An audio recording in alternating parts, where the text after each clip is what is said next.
اعوذ باللہ من الشیطان الرجیم بسم اللہ الرحمن الرحیم اللہم صلی علی سیدنا و مولانا محمد وعلی آل سیدنا و مولانا محمد وبارک وسلم۔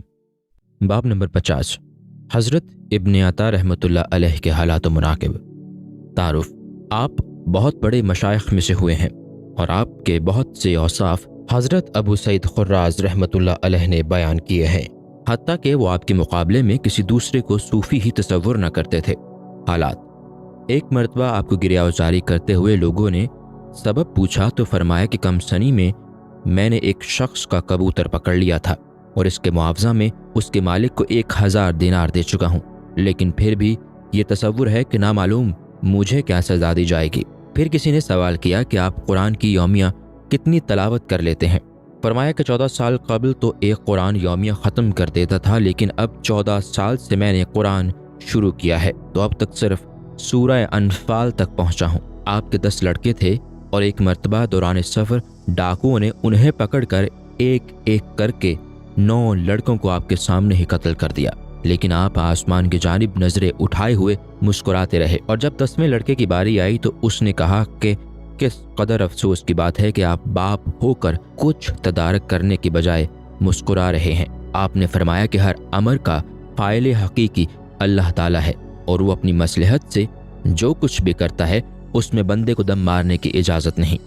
یہ سن کر حضنوں پر عجیب سی کیفیت طاری ہو گئی اور انہوں نے عرض کیا کہ اگر آپ یہ بات پہلے کہہ دیتے تو تمام صاحبزادے قتل ہونے سے بچ جاتے۔ ایک مرتبہ آپ نے حضرت جنید سے فرمایا کہ مالداروں کا فقراء سے زیادہ مرتبہ ہے، کیونکہ روز محشر جب ان کا محاسبہ ہوگا تو ایک محاسبہ تو اعمال کا ہوگا اور دوسرا محاسبہ دولت کا مزید بڑا ہوگا، لیکن حضرت جنید نے فرمایا کہ فقراء کا مرتبہ مالداروں سے اس لیے زیادہ ہے کہ جب مالدار قیامت میں فقراء سے معذرت خواہ ہوں گے تو ان کا یہ عذر اپنی محاسبہ سے زیادہ ہوگا۔ جب آپ سے کسی نے سوال کیا کہ صوفیہ کرام دوران گفتگو ایسے الفاظ کیوں استعمال کرتے ہیں جس سے دوسرے بے بہرا اور حیرت زدہ ہوں، فرمایا کہ صوفیہ یہ چاہتے ہیں کہ ان کی بات سوائے صوفی کے کسی کے پلے نہ پڑے، اس لیے زبان سے ہٹ کر گفتگو کرتے ہیں۔ ارشادات: آپ فرمایا کرتے تھے کہ بہتر علم و عمل وہی تھا جو گزشتہ لوگوں نے حاصل کیا اور ان پر عمل پیرا رہے۔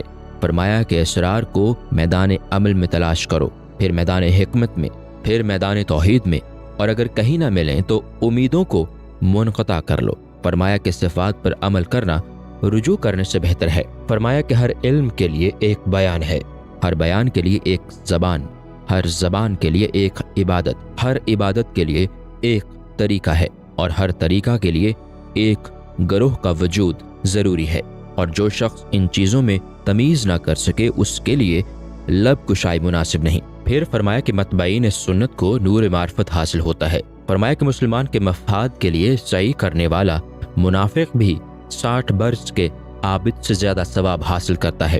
فرمایا کہ قرآن و حدیث سے بلند کوئی مقام نہیں۔ فرمایا کہ خدا کی عبادت نہ کرنا انتہائی غفلت ہے۔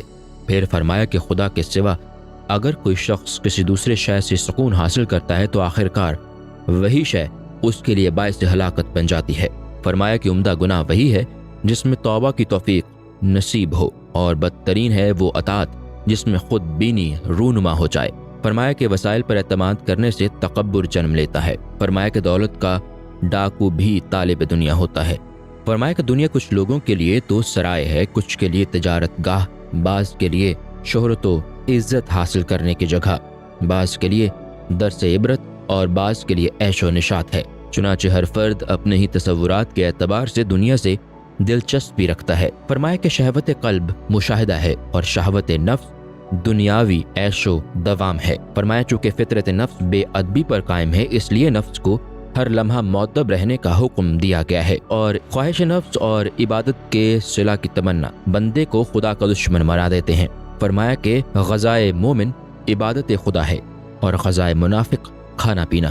فرمایا کہ صالحین جیسا ادب رکھنے والا بساط کرامت حاصل کرتا ہے اور صدقین جیسا ادب رکھنے والا بساط انس سے سرفراز ہوتا ہے، لیکن بے ادب ہمیشہ حرمان نصیب رہتا ہے۔ فرمایا کہ قرب کا ادب بعد کے ادب سے زیادہ دشوار ہے، اس لیے ناواقف لوگوں کے تو اللہ تعالیٰ گناہ کبیرہ بھی معاف کر دے گا، لیکن عارفین سے گناہ صغیرہ کی بھی